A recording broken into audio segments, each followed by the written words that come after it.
Você já parou para se perguntar por que celebramos o Dia das Mães? Por que essa data, aparentemente comum, carrega tanto peso emocional no coração de milhões de pessoas em todo o mundo? Será mesmo apenas mais uma data comercial, como muitos dizem? Ou existe algo mais profundo, quase místico, por trás da escolha de um único dia para homenagear a figura mais essencial da nossa existência? Hoje você vai ouvir uma história real, mas que por vezes parece uma lenda. Uma história sobre amor, renúncia, fé e um milagre escondido no silêncio de uma mãe. Uma história que começa num hospital e termina no coração de todos nós. O ano era 1962.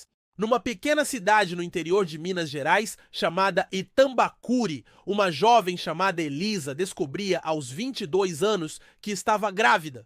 Mas essa não era uma gravidez qualquer. Elisa era surda desde os 4 anos, após um episódio de meningite que também levou sua mãe. Vivia com seu pai, um ferreiro silencioso, e se comunicava com o mundo por gestos e desenhos. Elisa não tinha namorado, nem ninguém que assumisse a paternidade. A gravidez era um escândalo, um segredo e uma promessa que ela fez a si mesma. Não importa o que digam, esse bebê vai nascer, vai viver. Ela escrevia isso em um caderno, sempre o mesmo verso, sempre o mesmo traço firme, como quem lutava contra o destino com a força do grafite. Os médicos disseram que seria impossível para ela criar a criança sozinha, que, sem recursos, sem apoio e sem audição, tudo acabaria mal. Mas ela não acreditava nisso. Durante os meses de gestação, Elisa se comunicava com o bebê através de toques e sons que ela não podia ouvir, mas sentia. Colocava as mãos sobre o ventre e batia palmas, sentindo a vibração. Sussurrava para o vazio, como se pudesse se conectar por outra frequência, uma frequência que só as mães conhecem. Alguns estudiosos hoje falam de uma ligação bioquântica entre mãe e filho durante a gestação. Um tipo de comunicação não verbal baseada em impulsos elétricos sutis e campos eletromagnéticos compartilhados. Teoria? Talvez. Mas quem já foi mãe sabe do que estamos falando. O parto veio antes do esperado? 7 meses. Um susto. Chuva forte na cidade. A luz oscilava no hospital municipal. Mas Elisa não gritava, não chorava, não ouvia os alarmes. Apenas mantinha os olhos fixos na porta da sala de parto. Ela sabia que algo estava errado. O bebê nasceu sem respirar. Os médicos tentaram reanimá-lo por 7 minutos. E foi ali, no momento em que todos desistiam, que aconteceu o inexplicável. Elisa entrou correndo, amparada por uma enfermeira. Tomou o bebê nos braços, colocou-o sobre o peito. E mesmo sem poder ouvir a si mesma, começou a cantarolar. Dizem que era como um lamento, outros dizem que era uma oração. Mas naquele instante, o bebê chorou. Chorou com força, como quem voltava do limiar entre o mundo e o nada. E todos na sala congelaram. Nenhuma explicação médica, nenhuma previsão. Apenas o milagre, o vínculo, mãe e filho. Anos depois esse bebê cresceu. Chamava-se Rafael. E ele tinha um dom estranho. Conseguia reconhecer emoções pelo toque. Sabia quando alguém estava triste, nervoso ou doente, apenas segurando a mão dessa pessoa.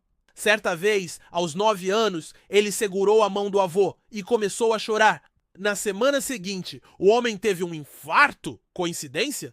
Talvez. Mas Rafael dizia que sentia o coração dos outros como se fosse o seu. E isso, para ele, era um presente da mãe. Aos 16 anos, Rafael ganhou uma bolsa de estudos para estudar neurociência nos Estados Unidos. E lá, começou a pesquisar um fenômeno que os cientistas chamam de transmissão empática sensorial, um tipo de sinestesia emocional. E adivinhe, os primeiros artigos científicos que citavam esse fenômeno eram inspirados em relatos de mães com filhos autistas que diziam sentir quando o filho estava em perigo, mesmo à distância. Hoje, Rafael é pesquisador e ativista. Ele criou uma ONG para mulheres surdas e mães solo no Brasil. E todos os anos, no segundo domingo de maio, ele sobe em um palco e conta essa mesma história. A história da mulher que ouviu com o coração. E que ensinou a ele que ser mãe não é sobre o que se tem, mas sobre o que se dá, mesmo quando não se tem nada. E por que o segundo domingo de maio? A origem oficial da data remonta aos Estados Unidos em 1905, quando Anna Jarvis perdeu sua mãe e começou uma campanha para homenageá-la. Mas, curiosamente, o Dia das Mães se espalhou pelo mundo com uma rapidez incomum.